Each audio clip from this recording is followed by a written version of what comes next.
This is a lecture for Section 3, Part 7, The Civil War. Located in the Confederate state of South Carolina, Fort Sumter remained in Union hands but lacked the supplies needed to withstand a siege. Lincoln informed the South Carolina governor that he intended to send food and non military supplies to the fort. Lincoln also advised him that if the Confederates allowed its passage, no other action would be taken without their notification first. However, if they attacked, Lincoln would consider it to be an act of war. By doing this, Lincoln is basically placing the instigation of the war upon President Davis, who in turn chooses to attack the fort. On the barrage of the fort on April 12th of 1861, we're looking at about 3,340 rounds and a attack that will last 33 hours, forcing the defenders to surrender. The states of Virginia, Arkansas, and North Carolina will then join the Confederacy within a month. Here we already see evidence of a rebuttal towards the revisionist history that would refer to the American Civil War as the War of Northern Aggression. Twice we have now seen that Lincoln has stated that he would not start the war, that he would not instigate any conflict, and that if the conflict was actually going to take place, it would be on the shoulders of the Confederacy. And here we see that the war was initiated when President Davis chose to attack that fort. And this again debunks the theory that this was a war of northern aggression. Let's examine the Anaconda Plan by Union General in Chief Winfield Scott. Now, this called for the blockade of all southern ports by U.S. naval forces in order to prevent the southern export of cotton to Europe in exchange for arms and supplies. Scott also sought to control the Mississippi River in order to split the Confederacy in half and isolate it from the western states of Texas, Louisiana, and Arkansas. Now, he anticipated that once under Union control, the Union troops would be able to wait it out as the South would eventually surrender because, as far as Scott was concerned, the sympathy for secession just was not as strong as it appeared. There were some flaws with this plan. That plan, or the flaws being that it would be very difficult to gain control of the Mississippi River because quite a lot of it was deep within Southern or Confederate territory. So, for the most part, the Anaconda Plan will be abandoned, except for the naval blockade of the southern states. That will be implemented and it will remain a key aspect of Union success throughout the entire Civil War. Missouri will remain in the Union, acting as neutral states while Maryland and Delaware's location in the face of federal troop movements would prevent their secession. There would be no way that Maryland and Delaware would be able to amass enough of a defense in order to keep their territory out of Union hands.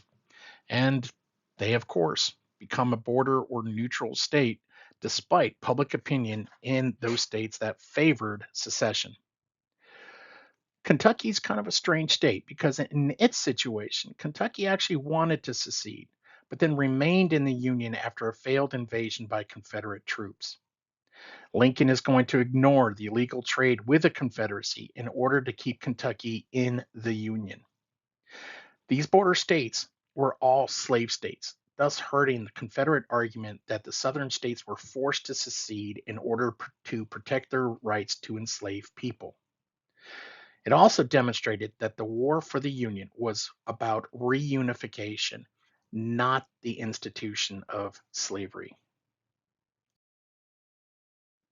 The small number of yearly graduates from the military institutions restricted the number of eligible officers, with the majority having Southern leanings. Military academies were designed to educate officers primarily on engineering, as military operations remained a secondary concern. And we see from here that both sides thus had a misunderstanding or a lack of understanding of how to maintain a large scale combat and the bureaucracy of war. Civilian appointed officers were often chosen based on their relationships with government officials, not their combat experience. This is very much like the spoil system that we talked about in earlier lectures. And this, most often than not, was more of a danger than an asset to the troops that they led. The lack of leadership is going to hit the northern states harder than that of the South, leading to the numerous failings, which are going to play a major role in the initial success of the Confederacy. From the get go, both the South and the North are going to run into numerous problems. Both Southern and Northern military leaders are going to lack updated maps. Thus, they will be unfamiliar with the fields on which they would be fighting on. And this would continue throughout the war as they would move into various different areas. Neither maintained an established logistical system or trained administrative staff to manage such a large operation. As per design, the public conscription for service, the poor filled the enlisted ranks, and the middle class formed the lower officer ranks. Most soldiers we find will come from the working class, and most were under the age of 30 years old. We'll see that time was needed on both sides to not only gather and train, but also to supply the two militaries, as both sides lacked a standard uniform, weaponry, command system, or training regiments. In 1861, the Confederate Provisional Congress passed several laws to create the Confederate States Army, or CSA. By the end of 1861, more than 400,000 semi trained militiamen eager to fight were now under arms.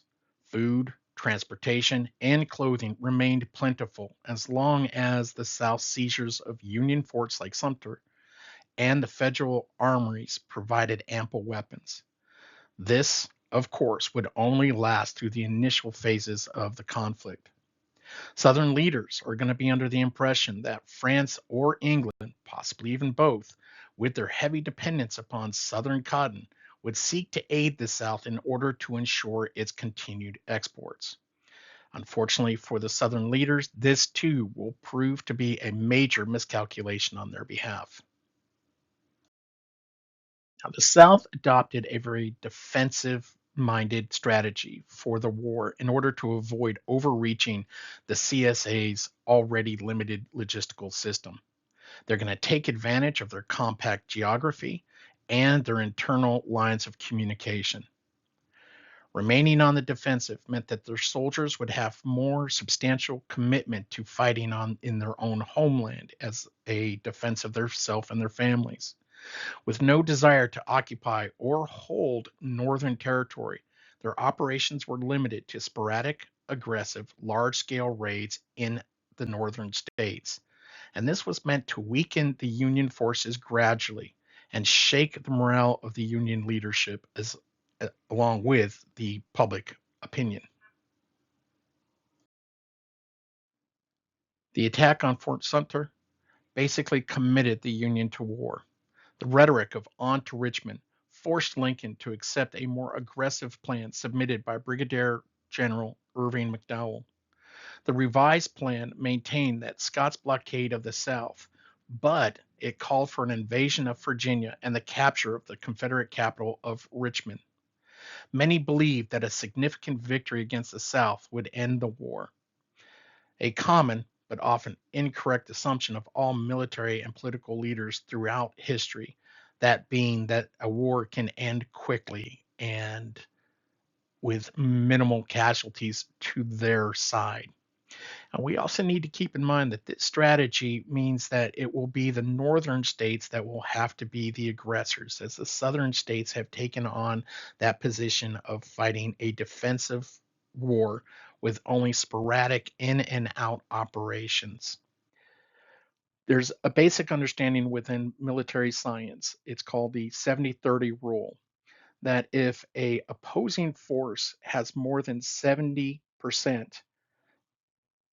of the total number of soldiers on both sides, then they have the increased ability to overcome the defenses. If the enemy that you're attacking has more than 30%, then it most likely will always be able to fight off an attack. And the reason being, basic rule, it's a lot easier to defend than it is to attack. I want you to imagine that the forces of the South are in a small condensed area, which means that communication is easier. Moving your troops is easier. They're not stretched out all over the place. Your logistical system is consolidated into a specific area. If you're on the attack, you need to extend not only your logistical system, but your fighting forces. You have to maintain a defensive force and a offensive force. This, of course, as I stated, is going to stretch out your army. So this is kind of the situation right now, which means that the South at this point is fighting a very intelligent war. Though again, they're completely ignoring the overriding facts that they do not have the ability to last very long. So for them, this myth of a quick and sudden war needs to be true. Unfortunately, as I said before, that hardly ever happens. Now, here's a quick reality check. If you look at a map, Richmond is only 108 miles from Washington, D.C., and this is about a 2 hour drive, usually longer due to traffic and crazy drivers. Believe me, I've had to make that drive several times. Through a set of binoculars, one can actually see the other city. However, despite this, we will see that this war is going to take several years before the Union is able to reach the city of Richmond. July 21st of 1861, numerous Union spectators are going to gather in order to witness the first engagement between Union and Confederate forces. This seems a little odd that we would be seeing individuals bringing their dining best picnic baskets and visitors to all sit around on their blankets and from a distance watch this battle take place. This shows a definite lack of understanding of the capabilities of the Confederate Army. Now, in the early stages of the battle, Union troops are going to gain the advantage, but unfortunately, the inexperienced Union officers are going to allow the Confederacy to bring in reinforcements. It is these reinforcements that are going to break the Union lines, causing a chaotic retreat as the troops ran into the fleeing spectators. Now, the Confederate forces are also in a state of disarray, leading to a premature since ending of combat operations. Upon Davis's arrival, he thought the battle was lost because of the retreating or lost Confederate soldiers.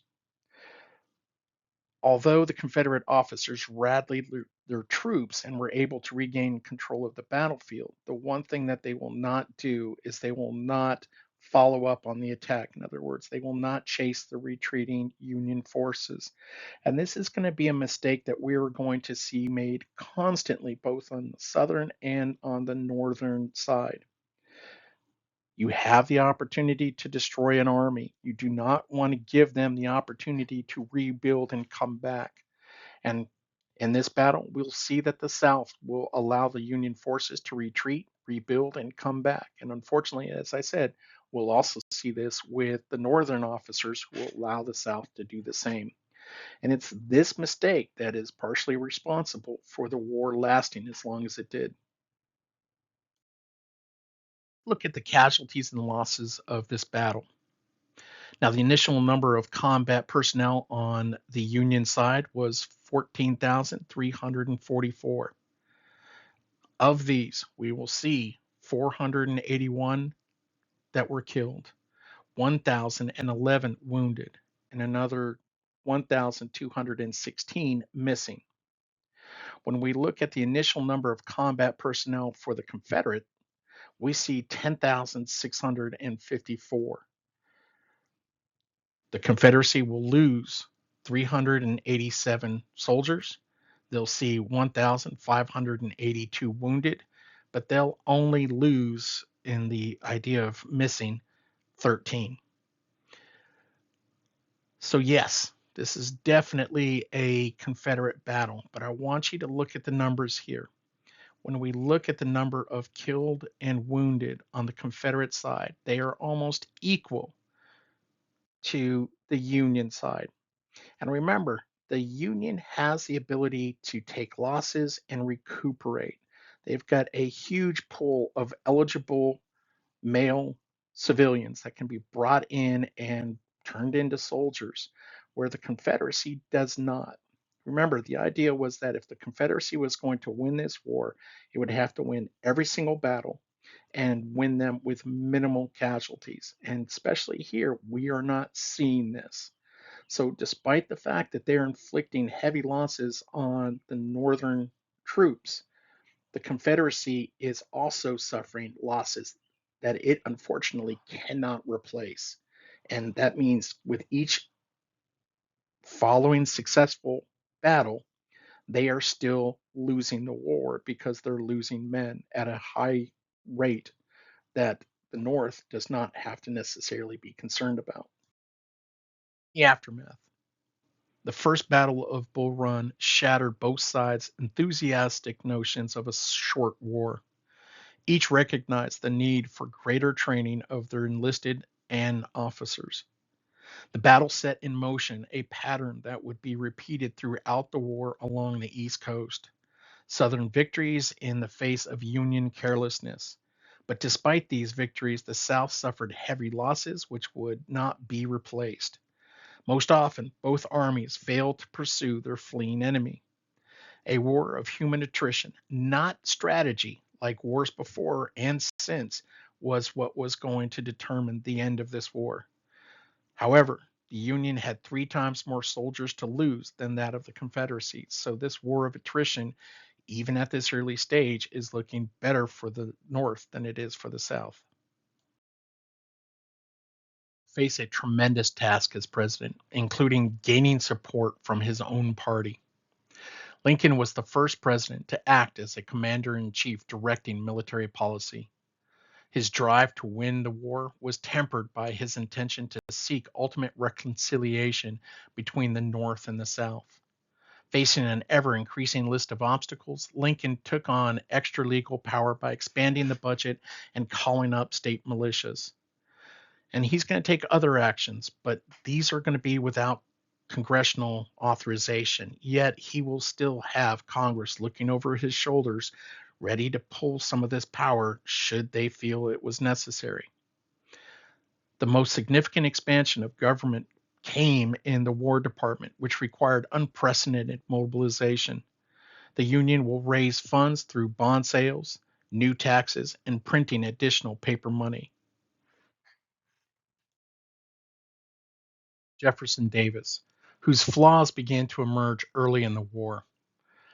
Most of all, he lacked the skill and personality in order to hold the Confederacy together during a crisis. This is something that we will see Lincoln has an abundance of, but unfortunately for Jefferson, he does not. The adherence to states' rights proved to be a poor foundation to maintain the unity of the nation. The Confederacy could never live up to its hope of a practical unification of the states. Why? Well, it's because loyalty was a problem. Most Southern whites felt a loyalty to their states, but lacked a sense of loyalty to the Confederacy. They feared that centralization of the power would destroy the very identity they sought to preserve. And in essence, they were repeating the same problems that we saw under the Articles of Confederation, the same problems that hindered George Washington during the American Revolution. Of 1861, General John C. Fremont issued a proclamation declaring martial law and emancipating enslaved people in the state of Missouri. President Lincoln was concerned about the possibility of alienating a loyal border state and the potential for a border conflict. Fremont, known for his arrogance, refused to modify his proclamation without a direct order from Lincoln.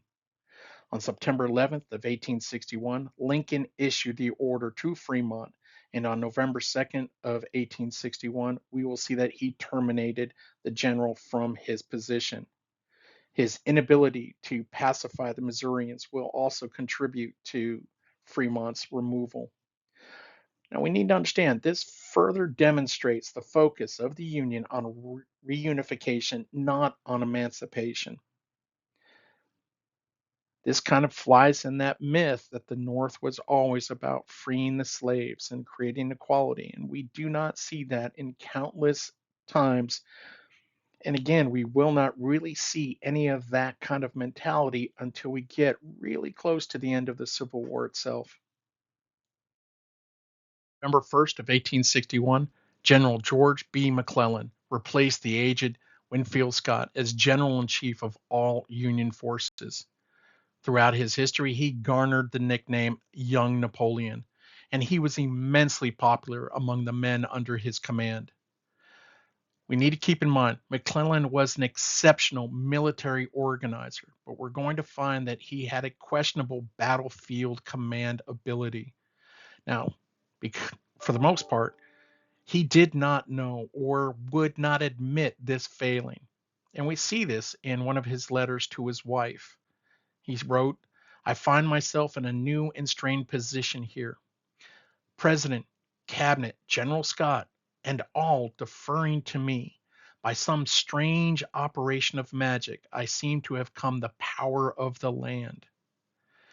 I think right off the bat, we can see that such a comment reveals the immense ego that will ultimately lead to the downfall of this general. McClellan proposed a simultaneous offense against various points within the Confederacy. The most critical part of the plan included a force of 273,000 that would be dedicated in a thrust into Virginia, which McClellan viewed as the main theater. He intended for this army under his direct command to deliver the most significant and most decisive punch to the Confederacy. Once Virginia was taken, McClellan planned that he would drive further into the Deep South in conjunction with the forces in the West. This would also be in conjunction with the Navy, who would support these moves and coordinate with the Union troops in order to seize important Confederate ports. McClellan focused on building a strong, well trained, and well supplied army rather than immediately launch an offensive. And though this sounds great on the surface, this allowed the Confederacy more than enough time to build its army and also prepare its defenses. On November 8th of 1861, an American warship intercepted the British ship RMS Trent in international waters. The Trent carried two Confederate officials sailing to negotiate closer relations with England. The British government viewed the boarding and taking of the diplomats as a violation of international law, which, in all honesty, it was. They demanded the immediate release of the envoys and an apology from the United States. And we'll see that the Confederacy, in review of this situation, was hoping that the incident would open relations with England, something that the Confederacy desperately needed at this point. Lincoln, though, ordered the release of these officials and gave a formal apology to England in hopes of avoiding a war. When asked why he did it, Lincoln is going to remark, one war at a time. And it is these actions of Lincoln that shows that he not only has an understanding of the conflict on a domestic level, but also on an international level. In other words, kind of what we're not going to see with the Confederacy or Davis is he has the big picture and he's running the war based on this larger understanding of all its ramifications. In other words, again, the big picture. South. We see that they hoped that King Cotton or their cotton industry would gain their cause either direct or indirect foreign support. At best, they hoped that England and France, either or, might declare war upon the Union. At the very least, they hoped the two countries might supply critical arms and other goods. However, The growth of cotton grown in British controlled India was drastically undercutting the sales of Confederate cotton, not just in England, but throughout Europe, thus negating the South's bargaining power. Additionally, Europe's anti slavery policies also hindered the Confederacy's attempt to gain recognition of its sovereignty. And this is going to leave the Confederate Army without the critical support that it needs in order to maintain its conflict with the Union. Additionally, Lincoln feared the potential foreign recognition of the Confederacy, and thus he worked to ensure that England and France would avoid supporting the Southern states. Lincoln's commitment to non-belligerence, as shown in the Trent Affair, contributed greatly to the achievement of that goal. To ensure peace with France, Lincoln will even accept their incursion into Mexico despite its violation of the Monroe Doctrine. His understanding of one war at a time displayed a far more disciplined approach to the war that we will not see among the Confederate leaders. In the reports of his scouts, spies, and other intelligence sources, we'll see that McClellan feared that the Confederate army was increasing their numbers, and this is going to cause him to delay his offensive on Richmond. He's going to demand additional troops, supplies, and time in order to prepare. However, his failure to act allowed the South more time to build, train, and supply its forces, causing Lincoln to question the worth of his general. This is going to result in the first of many heated confrontations between the two men. We'll find that the Joint Congressional Committee on the Conduct of the War shared the concerns of the president and pushed Lincoln into forcing McClellan into some kind of action.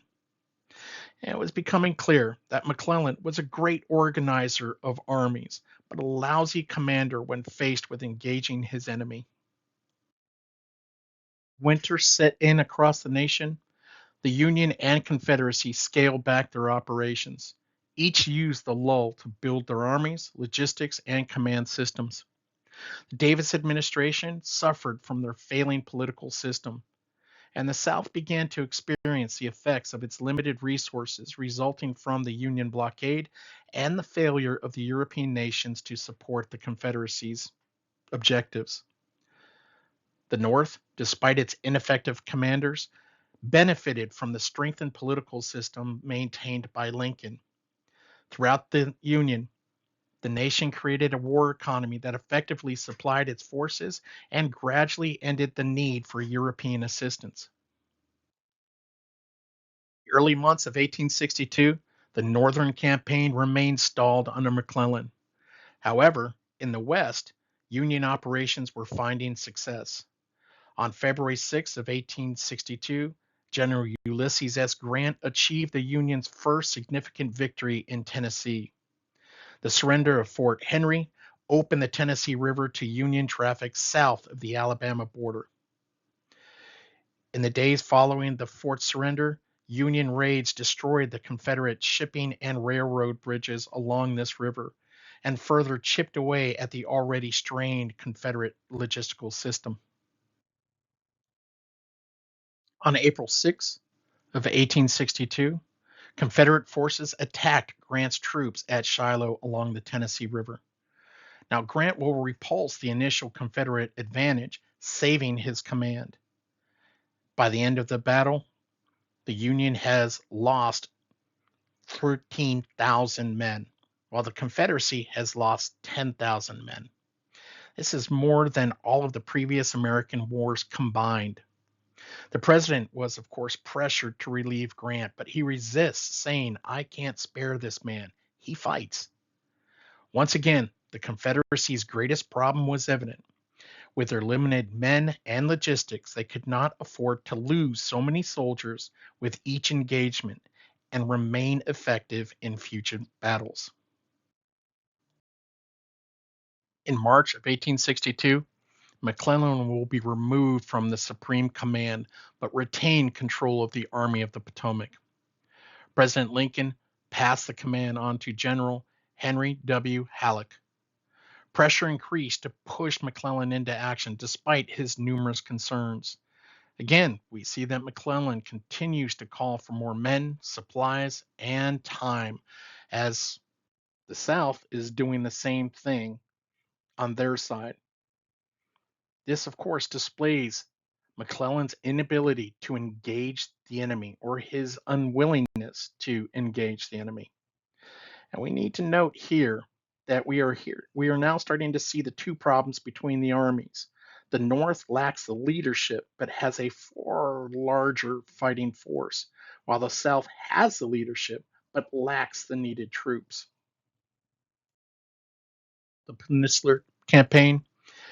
McClellan's Army of the Potomac advanced from Washington down the Potomac River and the Chesapeake Bay to the peninsula south of the Confederate capital of Richmond. Throughout his advance towards Richmond, McClellan was repeatedly deceived by Confederate Commander General Joseph E. Johnston. McClellan believed that he was facing a much larger force than he truly was, thus delaying numerous offensives. His constant mistakes allowed the Confederate Army ample time to retreat slowly toward the Richmond defenses, thus regrouping each time under a controlled and thoughtful leadership. Now, one of the ways that they were able to fool McClellan was, in some cases, at this point, the Union Army is using balloons that are basically tied to the ground and launched into the air to about, in some cases, 1,000 feet. Johnston is creating opportunities for his troops to be seen by these balloons. And what he's doing is basically creating a circular march of his troops. They would exit the tree line and then enter back into the tree line, of course, creating a circle. Unfortunately, the balloons and some of his scouts could not see that this was a circle, but just saw a continuing line of Confederate troops. And these were some of the ways that they were able to basically fool McClellan into thinking that the Confederacy was far larger than it truly was. And this added to his already clear hesitation to engage the enemy just once again shows that the South has competent leadership where the North does not. On May 31st of 1862, General Joseph Johnston was critically wounded in battle.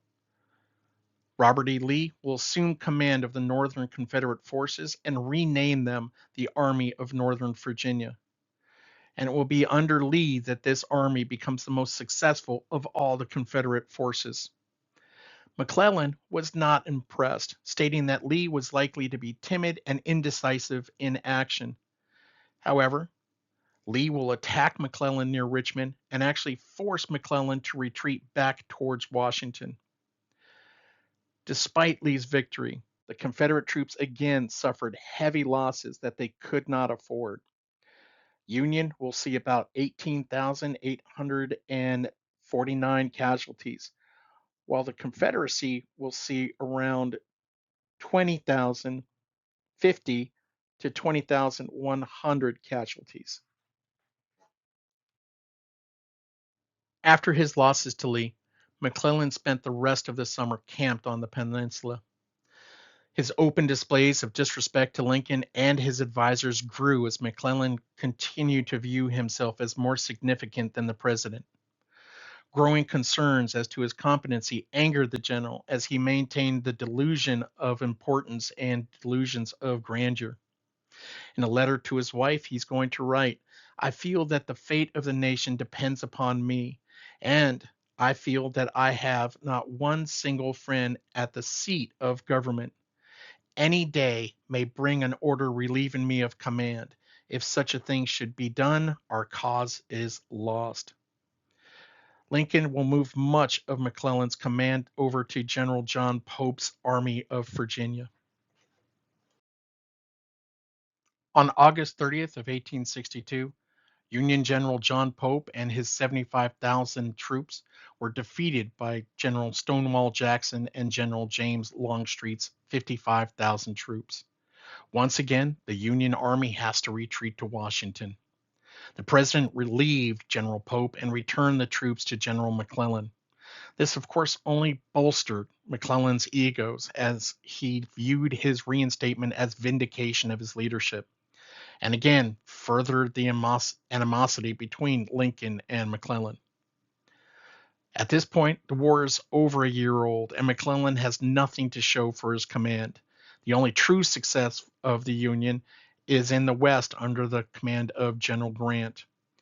We're seeing again leadership, not troops or logistics, continues to hinder the Union's push into Richmond. General Lee recognized the dire state of the Confederacy despite their numerous victories. He is going to abandon the safety of a defensive strategy for several limited offensive thrusts into the Union states. He was hoping to capitalize on the Union's lack of leadership. What he was going to do, he hoped, was to destroy the Northern morale and force a treaty before Southern logistics and personnel were depleted.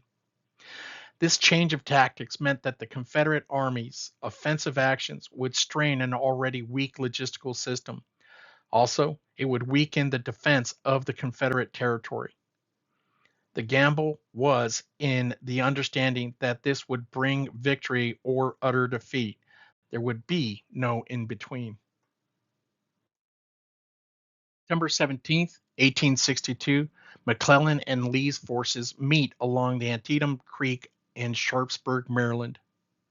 McClellan succeeded in halting the Confederate advance northward. Lee will withdraw across the river into Virginia on September 18th without Union pursuit. Lee will suffer 10,318 casualties out of the 38,000 that he brought into battle. McClellan will lose 12,401 out of the 75,000 troops that he brought into battle. Although McClellan maintained the superior numbers, he again failed to utilize his superiority in order to crush Lee's army. He failed to do this by allowing Lee to escape instead of chasing down Lee's army and trying to defeat it once and for all. Because of this, Lincoln tells McClellan, if you don't want to use the army, I would like to borrow it for a while. On November 7th of 1862, Lincoln once again replaces McClellan with General Ambrose E. Burnside as the new commander of the Army of the Potomac.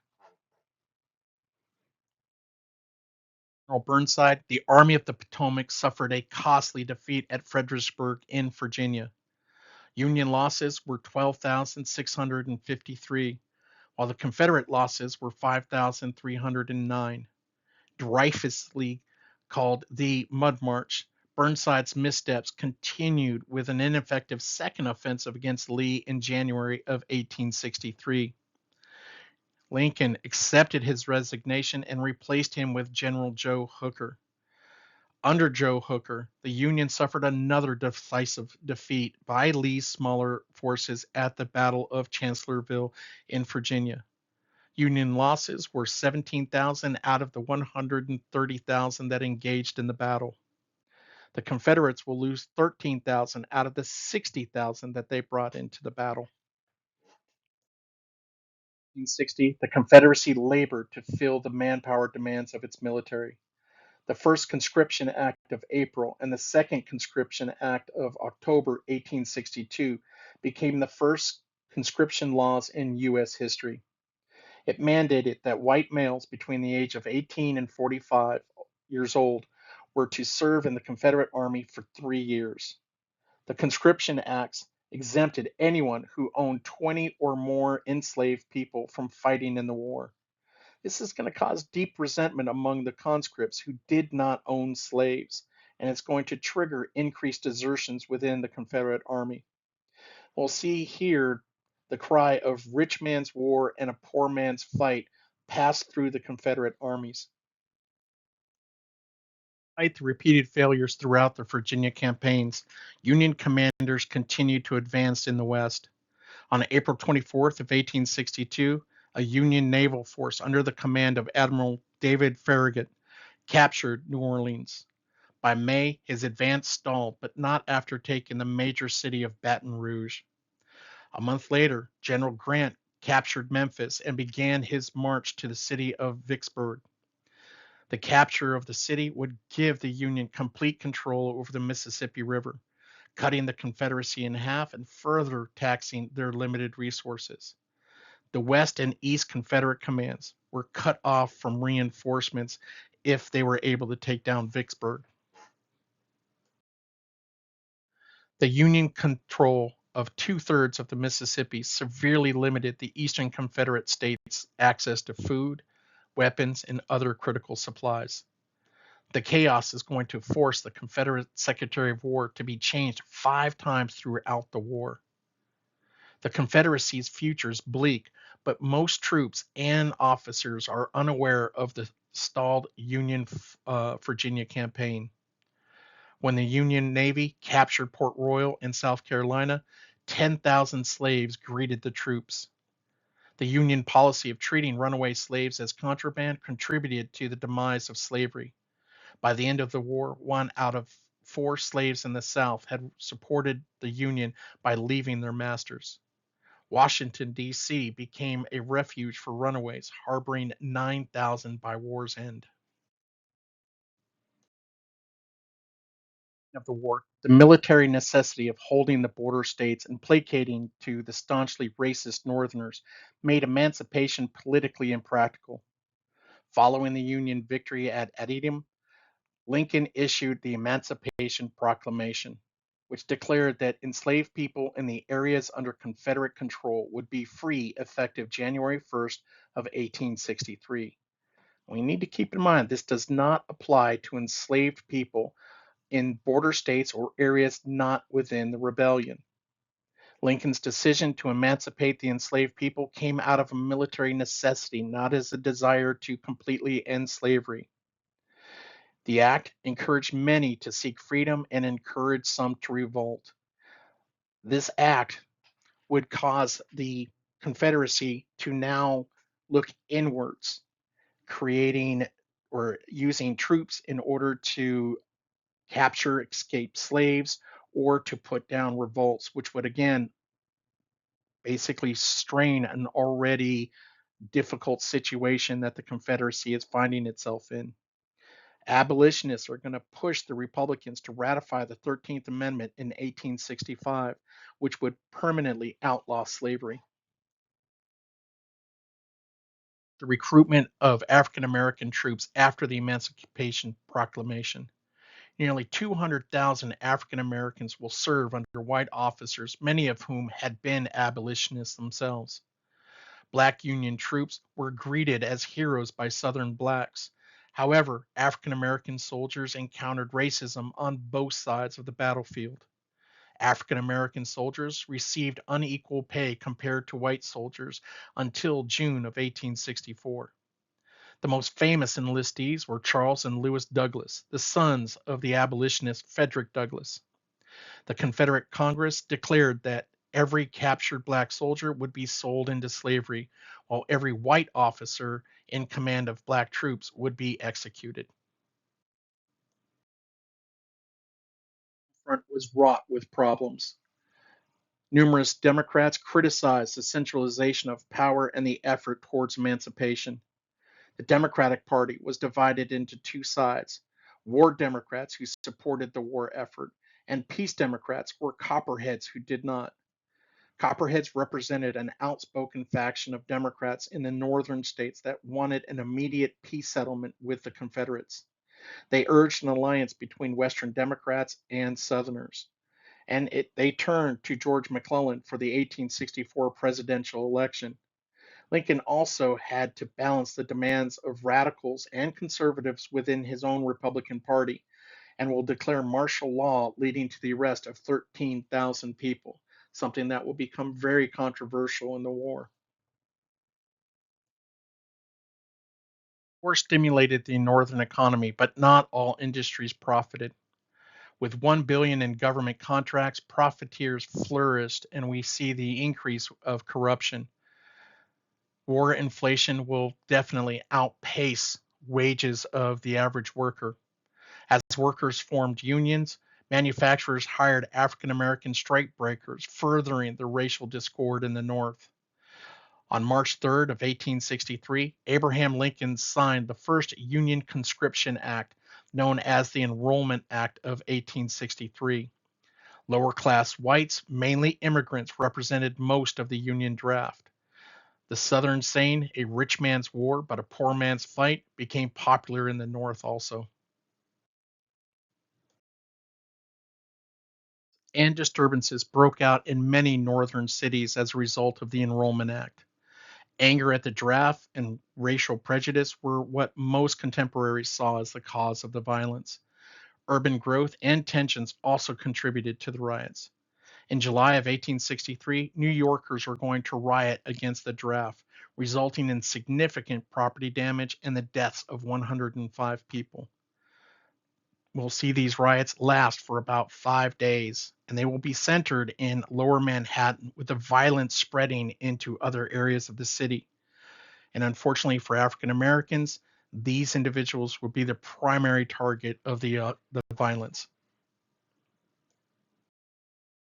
In May of 1863, after Lee's success at Chancellorsville, he decided to go on the offensive and invade the North for a second time. General Lee's forces were weak, losing 20% of their fighting force at Chancellorsville. On July 1st, the advancing Confederates unexpectedly contacted the Union armies of the Potomac, commanded by General George G. Meade. The two Union Army cavalry brigades held the city and its surrounding hills. Over the next 2 days, the South made several advances against the Union troops but failed to gain an advantage. Lee will eventually abandon the northern advance and retreat back into the South. Union casualties in the battle numbered 23,000, while the Confederates will lose 28,000 men, more than a third of Lee's army. Southern hopes for foreign recognition of the Confederacy were dashed, and with that, their desire for much needed assistance. We'll see that this and another battle are going to play a key role in the shifting momentum of the war into the Union's favor. Battle will be the siege at Vicksburg. As General Lee's army retreated from Gettysburg, the Confederacy was in the final stages of another decisive loss. Vicksburg represented the last city along the Mississippi River. It served as a key point in the Confederate logistical system between the western and eastern states. After numerous months and failed attacks, the prolonged, painful siege under General Grant began to diminish the city's defenses. On July 4th, Vicksburg surrendered, cutting the Confederacy into two regions. Each lacked the support of the other. Vicksburg and Gettysburg ended the Confederate Army's chances for any future victory. It was now a matter of when, not if, the Confederacy would fall. End of 1863, food riots broke out throughout the South as class resentment and high inflation left many destitute. The desertion rates increased as men left to help their families. Enslaved people were increasingly disobedient and rebellious, leading approximately one quarter of the Southern enslaved people to flee into Union lines. This further strained the Confederate Army's overwhelmed resources and diminishing troop numbers. The deep seated belief in states' rights hindered the Confederacy as many Southerners remained loyal to their states rather than the Confederate cause.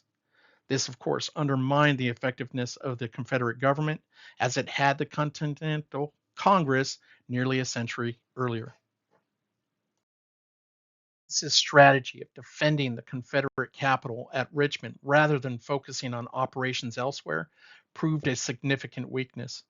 His aggressive and uncompromising leadership style and his preference for West Point educated officers eventually turned many against him.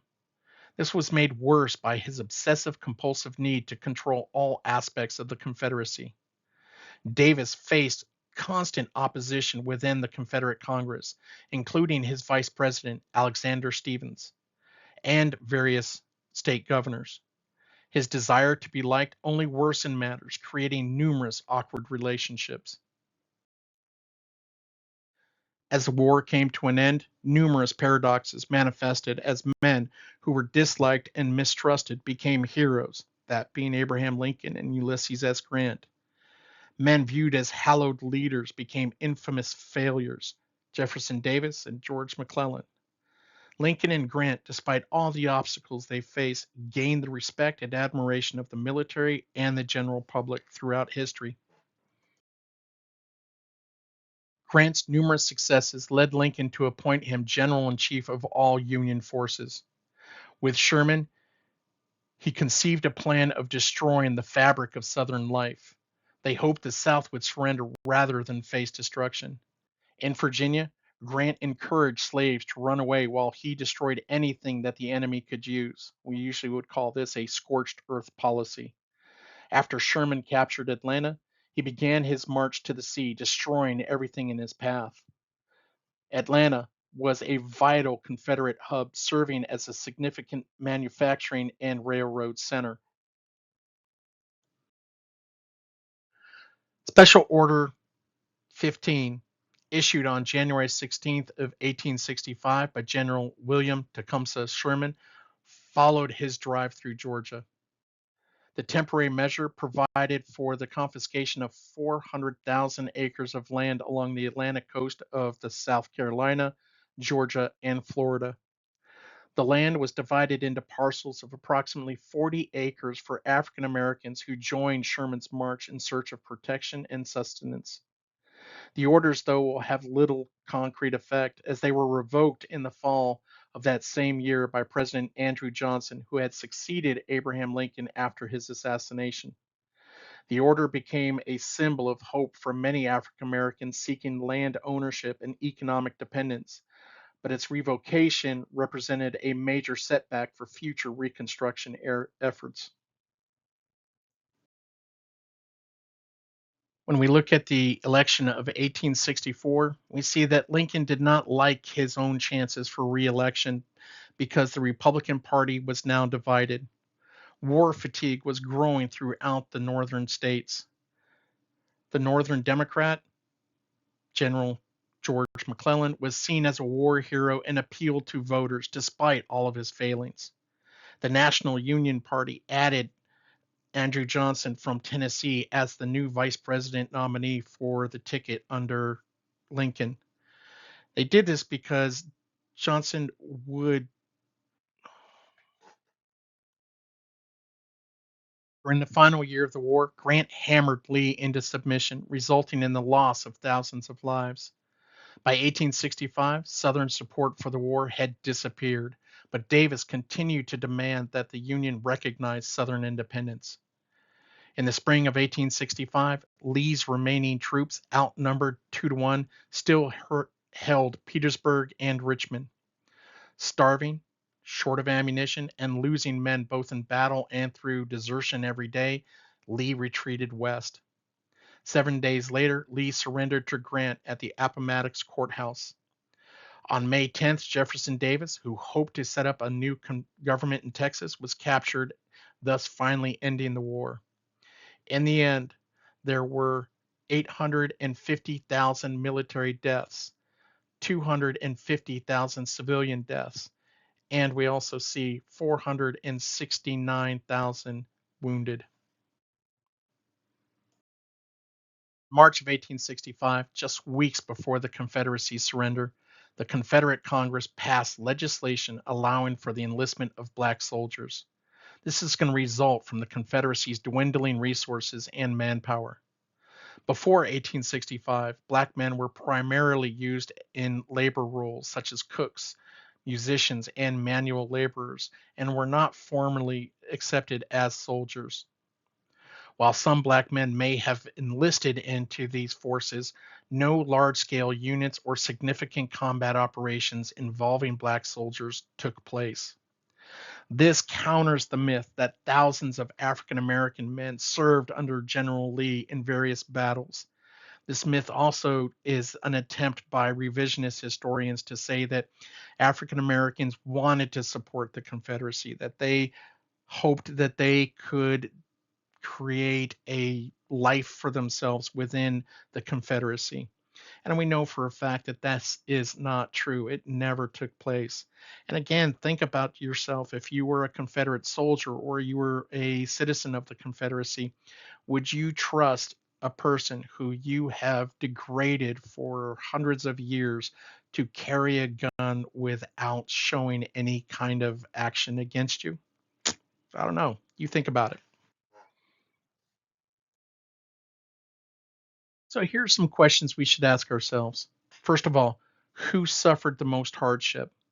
By the end of the war, that would be the southern states that basically received the most hardship and damage to not only their infrastructure but to their society itself. Which part of the country maintained the most difficulty in restoring its social, economic, or political systems? Well, again, this is going to fall in the southern states. Does the war's termination mean the end of hostilities, suffering, or financial expenditures? No. In every single war, just because the war ends, that doesn't mean that it is completely over. I am a veteran of the Persian Gulf War, and I am considered a disabled veteran of 50%. So, despite the fact that the Persian Gulf War ended several decades ago, I'm still an expenditure of that war. I'm still suffering from that war. And as we have seen from previous wars, that the suffering and the hostilities do not end. How did the Civil War affect the concept of state rights? Well, we got to see it not only fail with the Confederate Congress, but also with the Constitutional Congress. We see that states' rights has a tendency to undermine the whole of a country. In other words, the understanding that united we stand, divided we fall. Under state rights, it tends to be divided we fall direction. The decade of 1860 involved the attempt to quell Southern dissent, which occurred in two phases. The first phase represented the political military response to the Southern armed insurrection.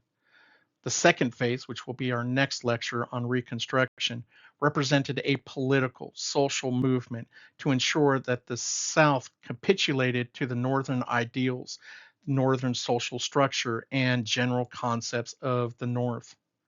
With the first phase over, the Federalists are going to face a nation tired of war, uneasiness toward racial equality, and an extremely unstable country. The Union's success in winning the Civil War, we will find, failed to translate into the period of Reconstruction.